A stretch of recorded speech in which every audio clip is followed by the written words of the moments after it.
vocês, depois vai abrir um período para perguntas. Então,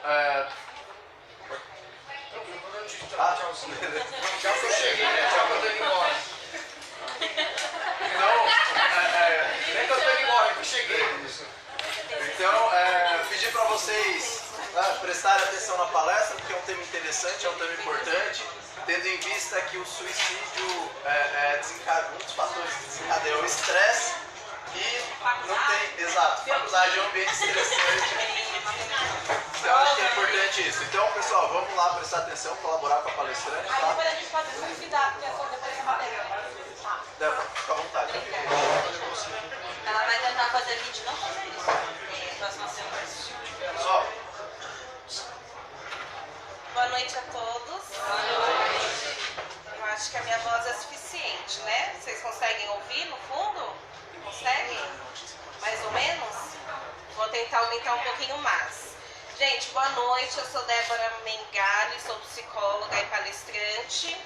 Quero agradecer aqui em nome do professor Nelson, da Aline, coordenadora dos cursos aqui de saúde, pelo convite. Agradecer, dizer que eu sou muito grata, né, por estar aqui para poder dialogar com vocês sobre um tema que é de fundamental importância, ainda mais para futuros profissionais da área da saúde, né? Então, eu gostaria muito de agradecer e dizer para vocês que é um momento de reflexão e que não é só uma palestra. Então, o intuito aqui é a gente fazer uma conversa mesmo, porque da mesma forma que eu tenho informação para passar, vocês também têm. Então, se a gente puder trocar, aí o nosso conhecimento fica muito mais rico, né? Então, a gente vai falar um pouquinho, a gente preparou uma apresentação, mas ao final também nós abriremos para quem quiser fazer alguma intervenção e tiver alguma fala sobre a temática. Então, vamos lá, deixa eu ver se eu aprendi aqui. Como somos todos da área da saúde, eu queria convidá-los a ficar de pé. E aí, para a gente iniciar, nós iremos fazer um exercício juntos. Então, a gente vai fazer esse exercício 3 vezes. Então, nós iremos inspirar, encher o diafragma e soltar pela boca. Pode ser? Vamos lá?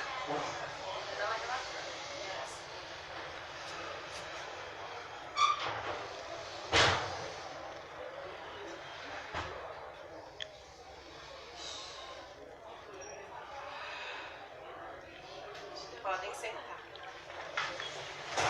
Eu sei que a gente escuta durante a vida que a respiração ela é muito importante. E ela é mesmo, porque quando a gente passa por um dia, como acho que todos aqui passaram, tumultuado, de correria, aí veio a chuva, é trânsito. Então esse exercício serviu para a gente equilibrar as nossas emoções e manter um foco, porque esse assunto é importante, né? Então a gente precisa manter o foco e ter atenção.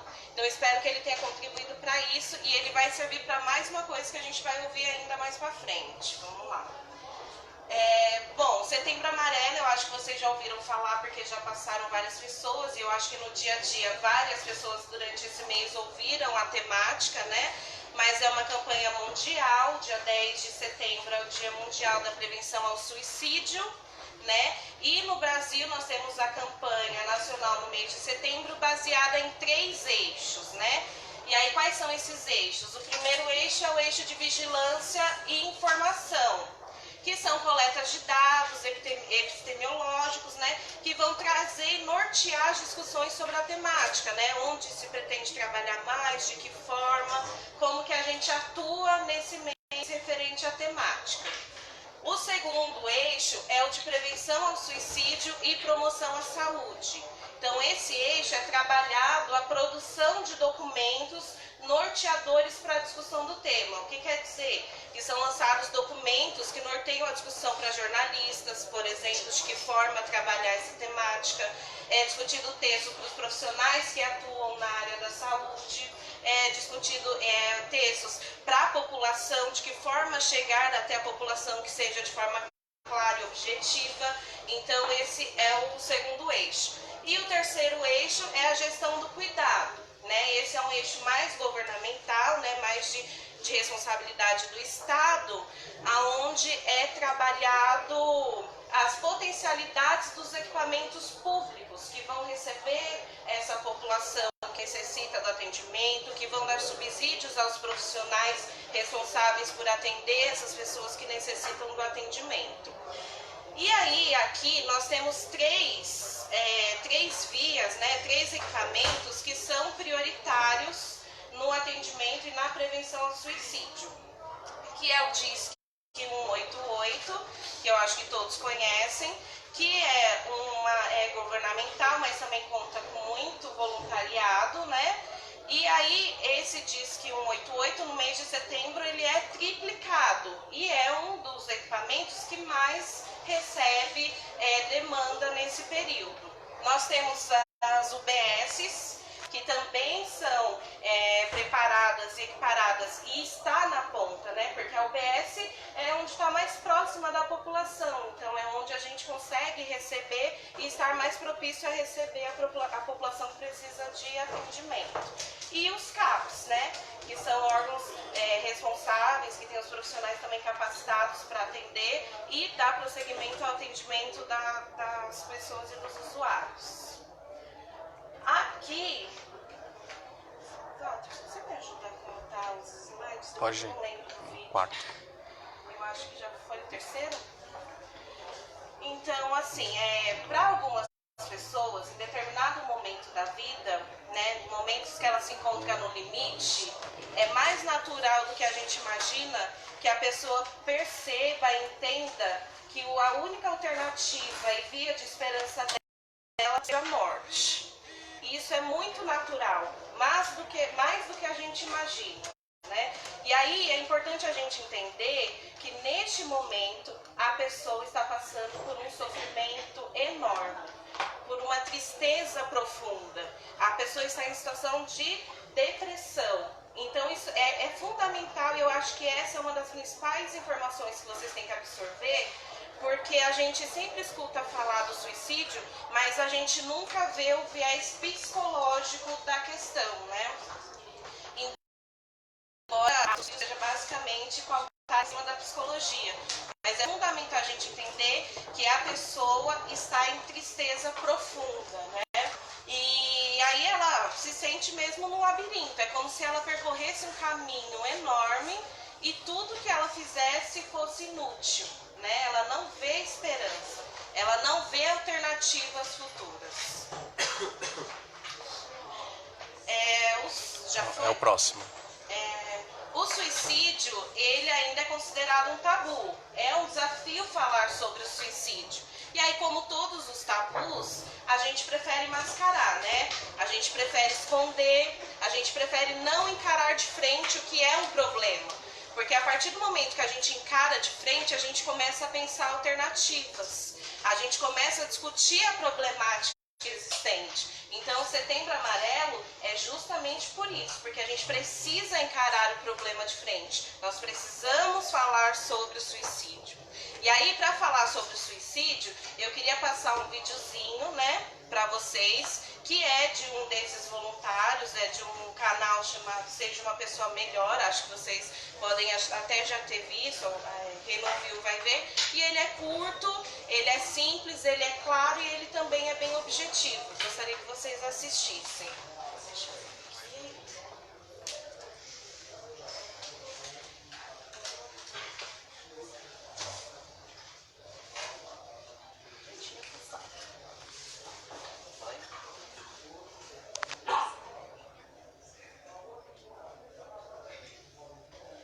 Pessoas se suicidam no Brasil diariamente. São mais de 11 mil suicídios por ano. 5,5 mortes para cada 100 mil habitantes. Olá, tudo bem? Meu nome é Albano e esse é o Seja Uma Pessoa Melhor. Hoje vamos tocar nesse tema tão importante a ser falado, o suicídio.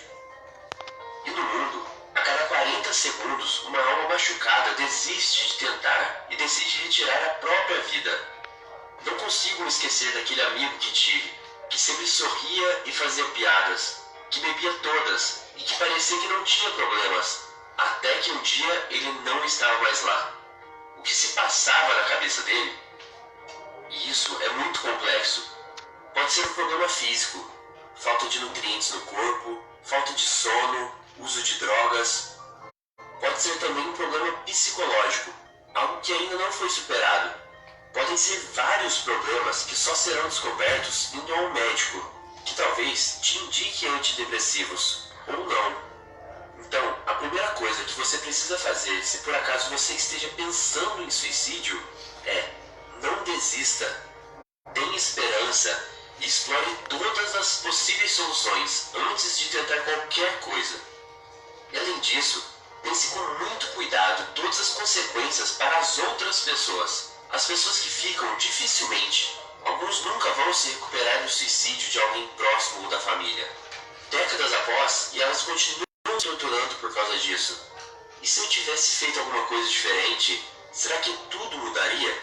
Talvez você possa pensar que é justo eles sofrerem por tudo que causaram a você. Eu digo para você pensar com muito, mas muito cuidado. Essa é talvez a coisa mais terrível que você possa fazer para alguma pessoa. E eu sei que você não é tão terrível assim. E existe algo na história do meu amigo que é mais comum do que imaginamos, que é a de não conversarmos sobre suicídio. Ninguém sabia que esse nosso amigo estava depressivo. E eu digo algo: só conseguimos organizar nossos pensamentos completamente se ou conversarmos com alguém ou se escrevermos algo. Sendo mais efetivo, conversar com alguém. O que acontece hoje é que está cada vez mais difícil nos expormos para outras pessoas. Vivemos cada vez mais uma era da superficialidade, onde existe uma enorme falta de comunicação entre as pessoas, falta de amor e falta de um olhar mais efetivo. Estamos cada vez mais com o pescoço para baixo, usando celulares e computadores, ao invés de olharmos nos olhos e termos conversas profundas. E isso é especialmente horrível para quem está com depressão, porque quando se está nesse estado, todos os seus pensamentos estão desorganizados e focados somente na sua parte negativa. Nada está certo, tudo está errado. Mas então, o que podemos fazer em relação a tudo isso? Precisamos ajudar as pessoas a entenderem que elas precisam procurar ajuda e conversar com alguém sobre seus problemas. Porque quando fizermos isso, não estaremos mais sozinhos. E já foi comprovado cientificamente, e você deve saber isso por intuição também. Aguentamos mais quando temos alguém do nosso lado. Então, se por acaso esteja passando por esse tipo de situação, te encorajo a pegar seu celular e ligar para o asterisco 188, agora mesmo, e conversar com pessoas preparadas para isso. Mesmo que você não tenha tanta certeza assim se precisa mesmo da ajuda, te encorajo a entrar em contato por meio desse número. É somente uma ligação, nada mais, nada menos. Você também pode entrar pelo site www.cvv.org.br, se preferir conversar via chat, ou por e-mail também. Mas por favor, não deixe para depois, faça isso agora. E agora, se esse não for seu caso, mas você tem mais de 18 anos e pelo menos 4 horas livres por semana, você pode ajudar as pessoas sendo voluntário desse programa. É só entrar por esse link aqui. E se caso você quer ajudar agora mesmo, a única coisa que peço é o compartilhamento dessa informação. Compartilhe esse vídeo, compartilhe a mensagem desse vídeo, crie um texto e compartilhe no seu WhatsApp ou Instagram. Faça o que você quiser, mas faça a sua parte e ajude aquele amigo que você nunca pensou que precisaria de ajuda. Um grande abraço e seja uma pessoa melhor.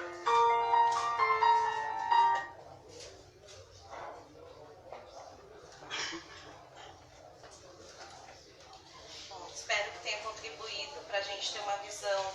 Eu acho que o visual ajuda muito a gente nas discussões, nesses momentos. E para a gente continuar aqui na discussão, é importante a gente entender que a pessoa, quando ela está nessa situação de sofrimento, de tristeza profunda, e aí ela pode ou não passar por um contínuo, né?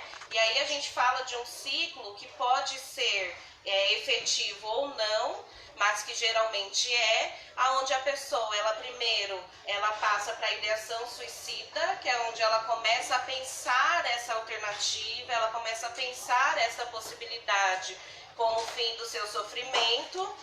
Ela pode também passar... Deixa eu passar aqui, tá?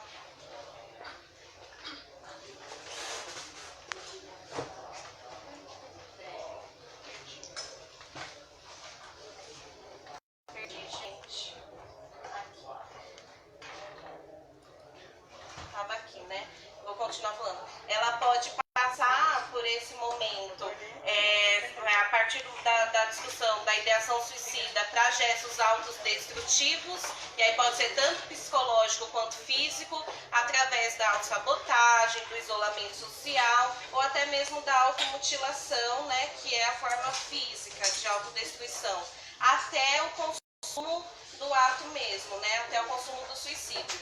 A Organização Mundial da Saúde, ela traz alguns dados para a gente, que é interessante a gente ter a percepção do porquê nós precisamos falar de suicídio.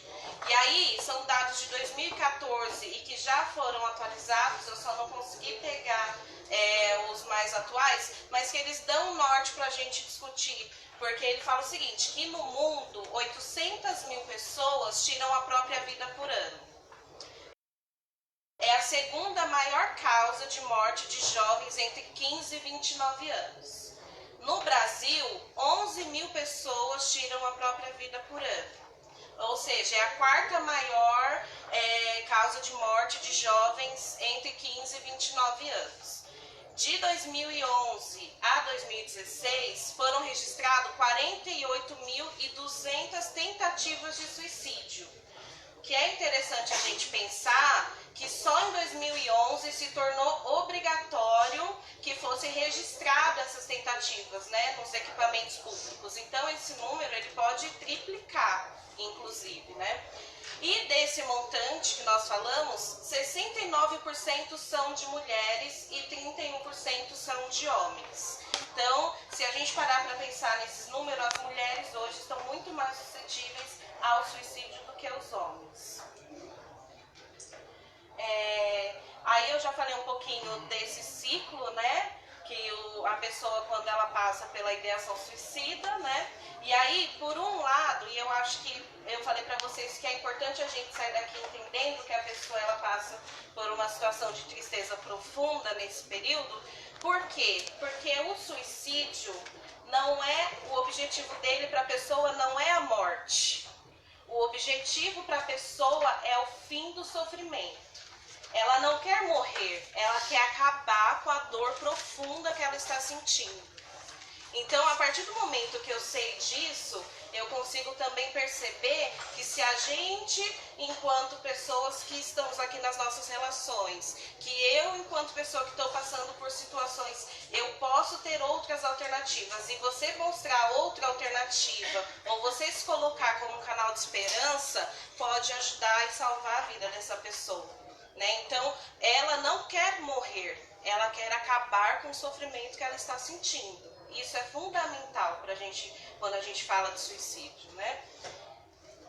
E aí, as pessoas têm N motivações para querer fazer isso, né? Ela tem problemas e motivos que são profundos, são dela e são profundamente dolorosos, né? Então, a gente tem que entender que a dor dela não é maior ou menor que a minha, né? Que a dor dela é dela. E aí você se colocar no papel de compreender, né? De ter empatia e compreender o sofrimento dela, já é um grande passo que a gente vai até conversar um pouquinho mais sobre isso lá na frente, né? Eu trouxe alguns fatores, né? Não todos, né? Mas alguns que podem potencializar o suicídio. Então, nos permite que a gente, nas nossas relações, no nosso dia a dia, a gente consiga ter essa percepção e é aquilo que o vídeo falou, né? A gente hoje fica muito focado em coisas superficiais, né? A gente para de prestar atenção no outro, né? Quando a gente para de prestar atenção no outro, a gente abre margem para que ele não se sinta especial, para que ele não se sinta amado, para que ele ache que ninguém dá valor, que ninguém dá importância para ele, né? E aí, assim, a gente tem aqui potenciais fatores, né? A gente tem aqui modelos de suicídios familiares, pares. A pessoa, quando ela está nessa situação, histórias de ficção e noticiários, eles podem ser gatilhos, sim, para a pessoa. Tentativas prévias de suicídio, ameaça ou ideação suicida com um plano previamente elaborado, acesso fácil a agentes letais, né? Presença de transtornos como depressão, esquizofrenia, alcoolismo, as próprias perturbações alimentares, desemprego ou dificuldades econômicas que mexem com a estrutura familiar da pessoa. Quando mexe com a estrutura familiar, mexe com a percepção dela naquela instituição, então mexe com a questão da identidade, mexe com a questão do pertencimento, mexe com questões psicológicas muito internas e que baseiam o nosso dia a dia, né?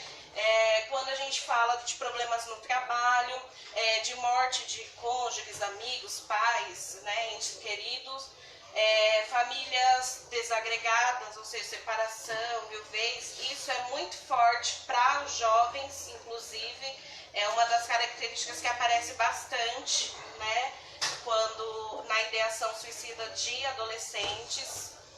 Falta de apoio familiar e social. Uma das frases que é fator de uma pessoa que está em ideação suicida é: se eu morrer, ninguém vai se importar comigo.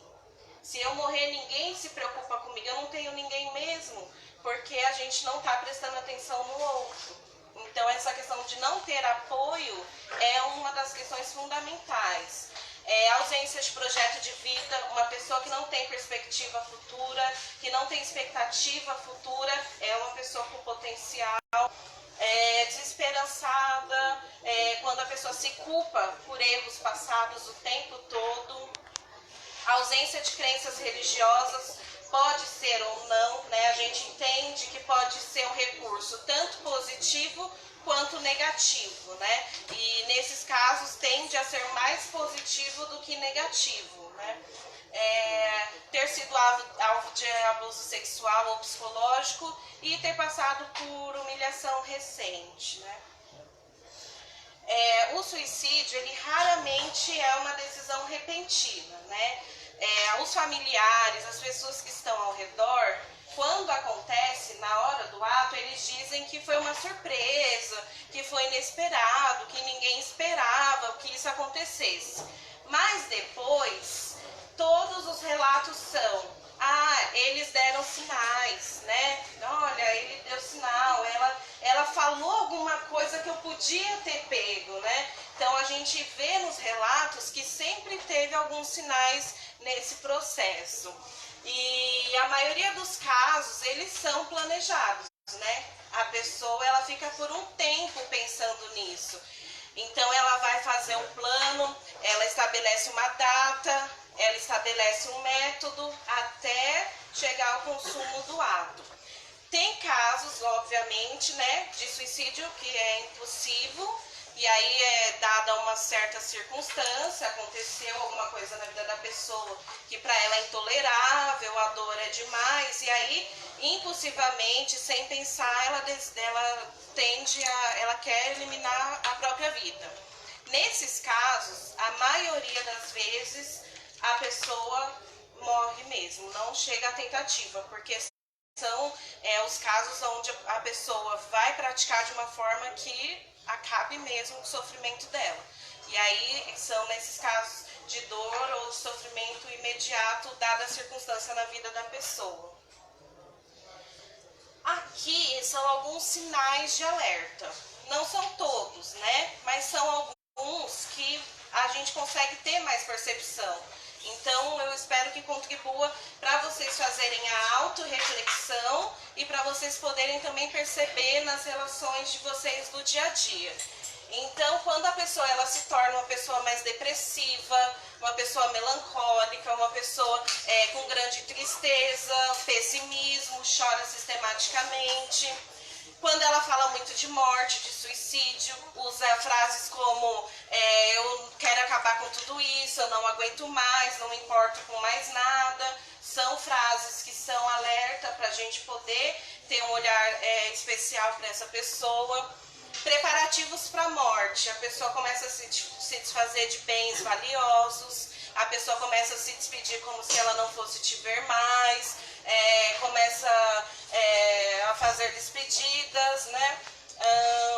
Demonstra uma mudança acentuada de comportamento, então ela se torna uma pessoa muito agressiva, né, compulsiva, a gente tem que ficar atento.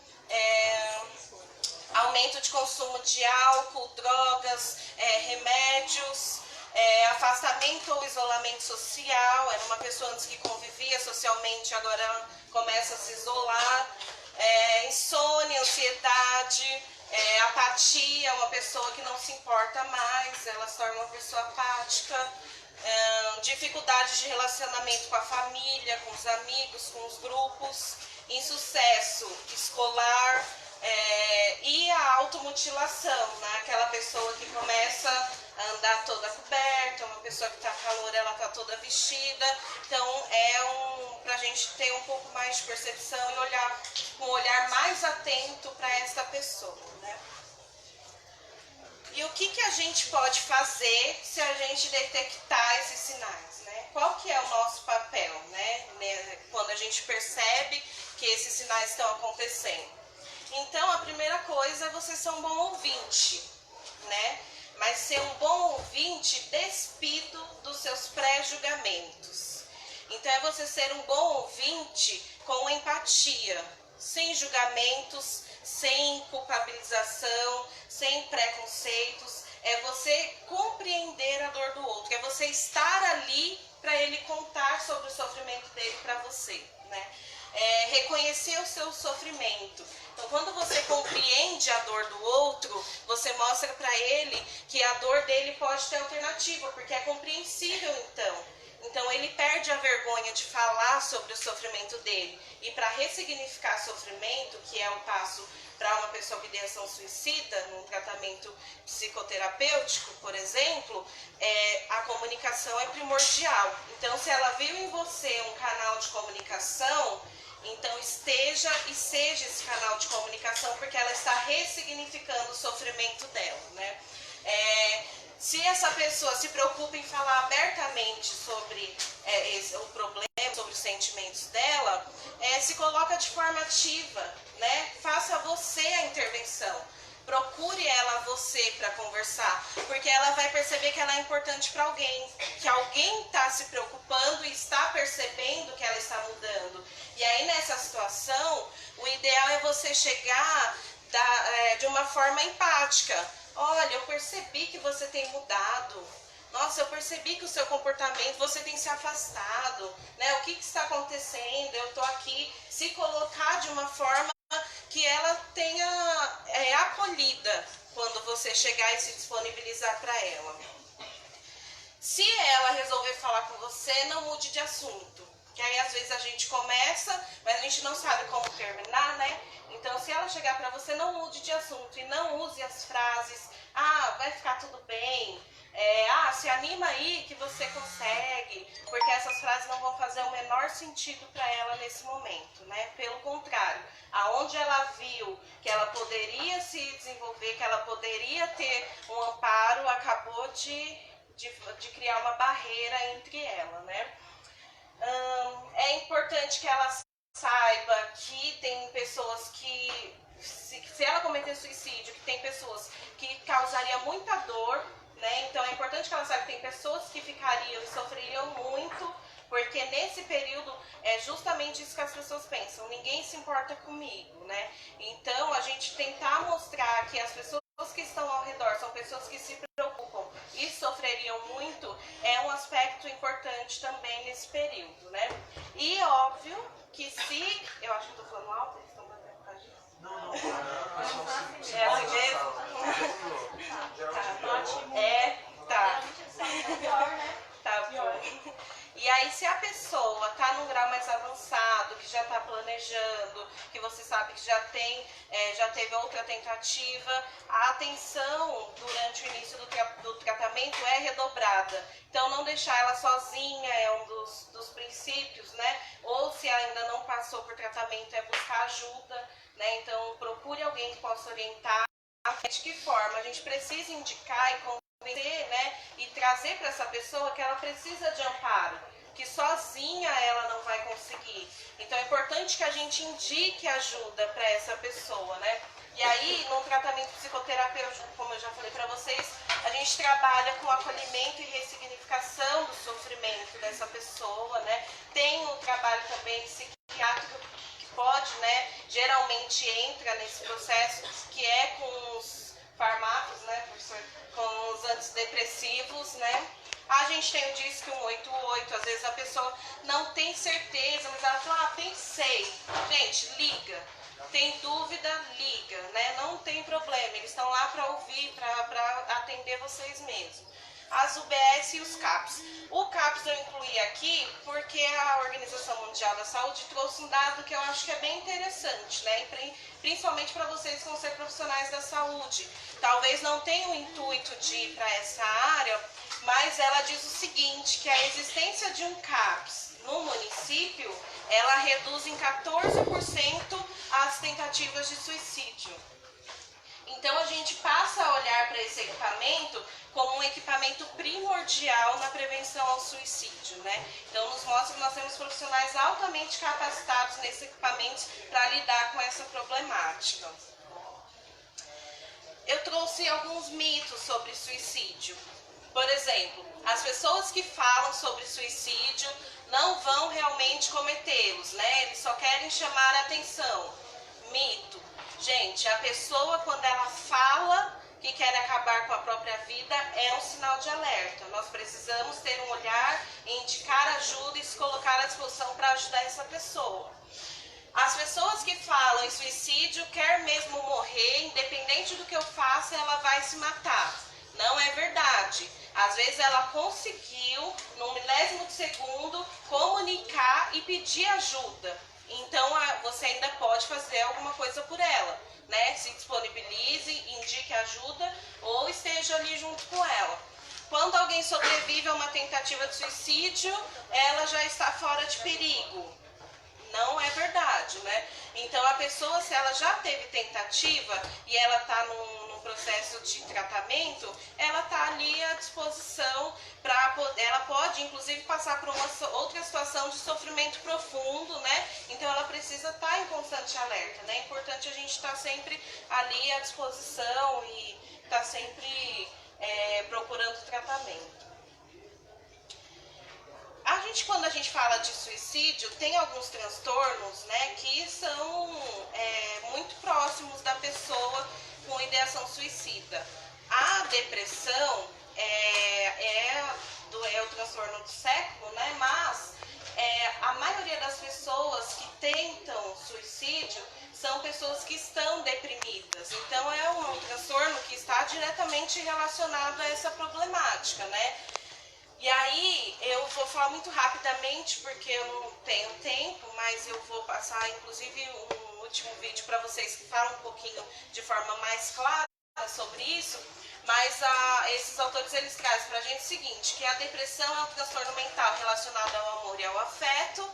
E a depressão, ela tem sido caracterizada como um episódio patológico, né, uma doença, na qual existe perda de interesse, de prazer, de apetite, de aumento de sentimento de culpa, de inutilidade, de falta de energia e pensamento de morte, né? Ela é relacionada a vários outros fatores e ela é diferente da tristeza, né? A tristeza tende a ter uma duração menor e a depressão ela tem uma durabilidade maior. E ela está relacionada a vários fatores, como os fatores ambientais, baixa autoestima, luto não elaborado, questões orgânicas, né, relacionadas a doenças, bullying e cyberbullying. Aqui a gente para pensar um pouquinho naqueles dados que a OMS trouxe para a gente, de que os jovens são a quarta maior causa de morte ou a segunda maior causa mundial, e aí tem muito relacionado ao bullying hoje em dia, né? E as altas exigências, né, familiares, escolares e de trabalho. A gente estava brincando aqui no início, mas é sim um dos fatores, né, que a gente precisa estar sempre atento. Vou passar o videozinho para vocês. Todo mundo já se sentiu ou irá se sentir triste em algum momento da sua vida. Afinal, coisas ruins acontecem nas nossas vidas e ao redor do mundo. Mas e quando a tristeza não passa de jeito nenhum e nos atrapalha a viver nossas rotinas?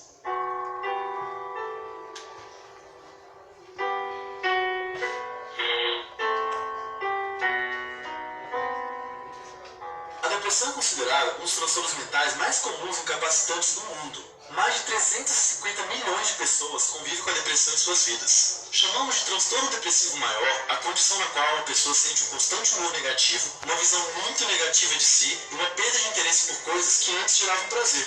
A pessoa se sente assim na maior parte do tempo e durante muitas semanas, meses e até por mais tempo.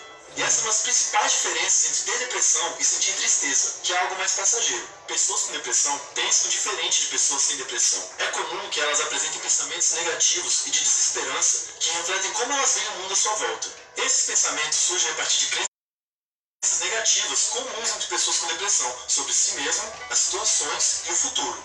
Já falamos antes sobre o viés de confirmação e o raciocínio motivado. No caso de pessoas com depressão, esses viéses têm um papel importante, pois essas pessoas prestam mais atenção e dão mais importância a informações que apoiam suas crenças negativas, enquanto ignoram ou desvalorizam a importância de informações contraditórias com essas crenças. Isso tende a fortalecer as crenças negativas da pessoa ao longo do tempo e tornar os sintomas mais severos. Nos focamos até agora no nível de análise psicológico da depressão. Levando em conta o nível de análise biológico, também sabemos que hormônios liberados durante situações de grande estresse podem alterar o funcionamento dos neurônios, especialmente se essas situações ocorrerem em determinados períodos da infância e de maneira prolongada, e isso pode estar relacionado a uma maior propensão de desenvolver depressão.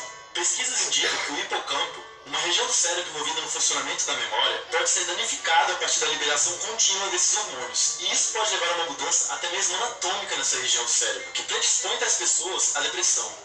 Pessoas com depressão podem se sentir tão impotentes, apáticas e desesperançosas com suas vidas que as suas relações com os outros e as suas atividades cotidianas podem ser extremamente compromissadas, levando a uma maior propensão a se isolar socialmente e a realizar tentativas de suicídio. Nesse sentido, a depressão é uma condição que afeta não apenas as pessoas vivenciando o sofrimento, mas todo o contexto no qual ela vive e a própria economia do país, já que, por exemplo, uma das maiores causas de afastamento do trabalho é a depressão.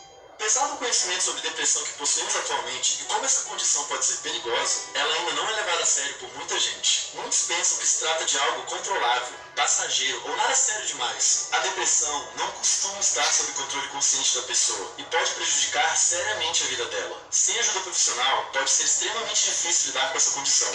A prevalência tão grande da depressão no mundo não se explica mais pela ausência de conhecimento sobre o fenômeno ou pela falta de alternativas para o tratamento. Já existem atualmente vários tratamentos com altos níveis de eficácia. Essa alta prevalência parece se relacionar com noções difundidas e ultrapassadas sobre o quão grave pode ser a depressão e também o receio que muitas pessoas ainda têm de recorrer a um profissional para buscar ajuda. Aqui vão algumas dicas que podem ajudar pessoas com depressão. A primeira dica é deixar o preconceito de lado e procurar um profissional qualificado que possa te ajudar. Isso pode fazer toda a diferença. Outra dica é tentar se envolver propositalmente em atividades físicas e sociais, tais como práticas esportivas e encontros com amigos. O envolvimento regular com essas atividades pode ter vários efeitos benéficos e reduzir sintomas. Uma última dica é tentar prestar atenção e anotar os pensamentos que surgem na sua cabeça logo antes de você começar a se sentir mal e durante os momentos de maior tristeza. Se tornar consciente desses pensamentos e imagens que passam na sua cabeça é o primeiro passo para poder questioná-los depois e verificar se eles são realistas. Questionar esses pensamentos pode ajudar a flexibilizar crenças rígidas e diminuir os sintomas da depressão. Nem sempre fazer essas coisas é fácil, e o uso de medicação pode ser necessário para reduzir os sintomas a níveis que permitam à pessoa realizar esse tipo de atividade mais facilmente. Depressão pode ser algo sério, pode matar e também pode ser tratada. Se mais pessoas soubessem disso, quantas vidas não poderiam ser poupadas de um enorme sofrimento e até mesmo de uma morte prematura? Curta e compartilhe o vídeo para que mais pessoas saibam sobre o que é a depressão.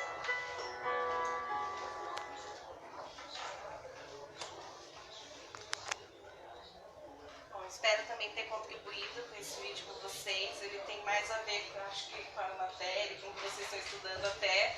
E para a gente finalizar, né, eu queria falar também um pouquinho sobre a ansiedade, que é um dos transtornos que mais acomete também a pessoa que está no processo de ideação suicida. Não só no processo de ideação suicida, mas hoje em dia, né, a maioria das pessoas passam por processos de ansiedade decorrentes das várias situações hoje que nos impõem de estudo, trabalho, rotina. Então a gente está predisposto a desenvolver crises de ansiedade e é importante a gente compreender, e eu trouxe aqui, a Aline pediu para eu trazer algumas dicas de como a gente consegue controlar isso, e é óbvio, né, que é de uma forma muito simples e não tão terapêutica quanto com o auxílio de um profissional. E aí, a ansiedade, o autor ele fala o seguinte, que ela é uma reação natural, né? Ela serve para nos avisar de um perigo iminente, né? E aí o nosso corpo ele manda pra gente o recado se a gente tem que fugir ou enfrentar esse perigo, né?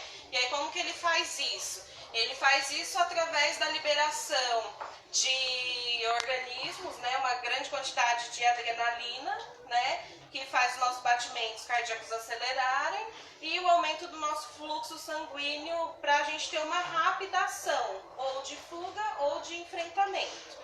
E isso é natural e benéfico para o ser humano, né? A gente precisa disso. Mas quando isso ocorre em excesso, ele passa de uma reação natural para um transtorno, né? E aí ele fala o seguinte, né? Que a ansiedade ela é caracterizada por um conjunto de sinais e sintomas orgânicos, mas também psicológicos, que vão interferir diretamente nos nossos pensamentos e nos nossos comportamentos, mas aí neste caso de forma disfuncional, ou seja, de forma negativa, né? E aí quando a gente está num processo de ansiedade, numa crise de ansiedade, a gente está num processo de todos os nossos sentidos, o nosso organismo, ele está acelerado, a gente não consegue raciocinar, a gente não pensa de acordo com a realidade, os nossos pensamentos estão todos focados no negativo, né? Porque a gente está pensando e não consegue organizar o nosso pensamento para poder mandar para o cérebro que a gente está bem ou que a gente precisa tomar uma ação imediata. Então é uma confusão que acontece ali naquele momento, né?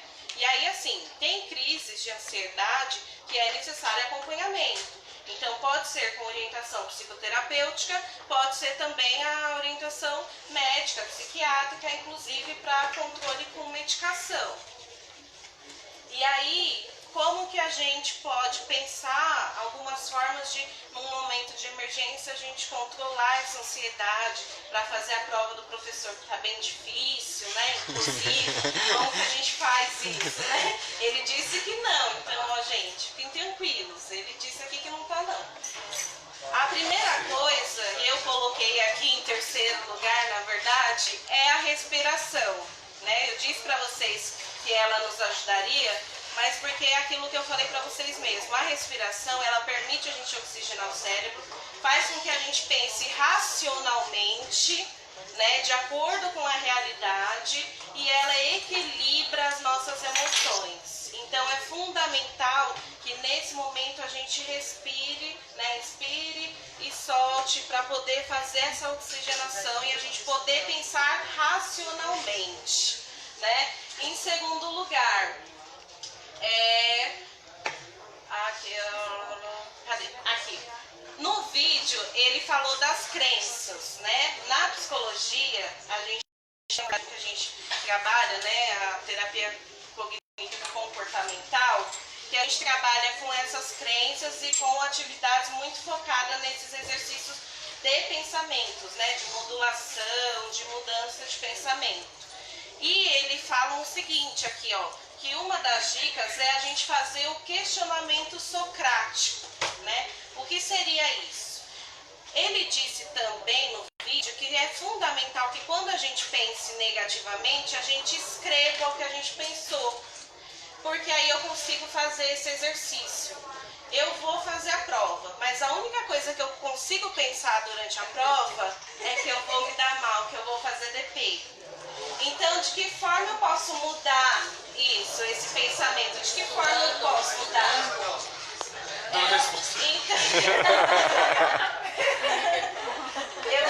Eu posso mudar esse pensamento pensando, olhando para ele. Eu pego esse pensamento, escrevo, olho para ele e digo assim, tá, eu posso pegar DP, mas eu estou estudando tanto, eu me preparei para fazer essa prova, né? Pode ser, mas é uma forma de você modular o seu pensamento, e ter uma outra concepção, né? Ele vai te dar um outro olhar. E se você parar para fazer esse exercício, que não é fácil, não é mesmo, né? Por isso que muitas das vezes a gente precisa de ajuda. Você vai perceber que no começo você começa a modular e aí você pensa em um, uma alternativa. Quando você começa a fazer esse exercício, você vai pensando em várias alternativas de substituir esse pensamento negativo. Então, são formas de você sair da crise de ansiedade, para poder raciocinar e pensar alternativa de reação para você, né? O que eu preciso fazer? Preciso fugir ou eu preciso enfrentar, né? E aí ele vai te dar elementos para você reformular essa ação que você precisa fazer. E, obviamente, né, quando você tem crise muito profunda de ansiedade, é procurar ajuda. Então, você pode procurar um processo psicoterapêutico ou você pode procurar um médico, um psiquiatra que pode ajudar quando a crise está mais aprofundada. E aí, é importante vocês saberem, né, se a gente passa a fazer essas palestras e a gente passa a perceber que a gente também pode fazer essa autorreflexão, né? Então a gente pode pegar os sinais, a gente pode fazer essa análise e, além de estar para os outros, estar para nós também. É importante que a gente pare e faça essa reflexão, né? Como que eu estou, né? Para a gente poder ter saúde mental, ter disposição, saúde psicológica, para poder não passar por essa fase. E aí, eu gostaria muito de agradecer vocês, agradecer ao professor, agradecer a Aline, espero que tenha contribuído, né, com vocês nesse mês, nessas discussões. Estou à disposição, estou aqui se alguém quiser fazer alguma pergunta, quiser falar alguma coisa, a gente está aqui à disposição. Eu falei até professor dar uma contribuída aí, falando um pouquinho mais sobre esse processo aí da ansiedade, não sei se ele quiser, mas eu fico muito grata de poder ter estado hoje com vocês, né? E muito obrigada pela atenção.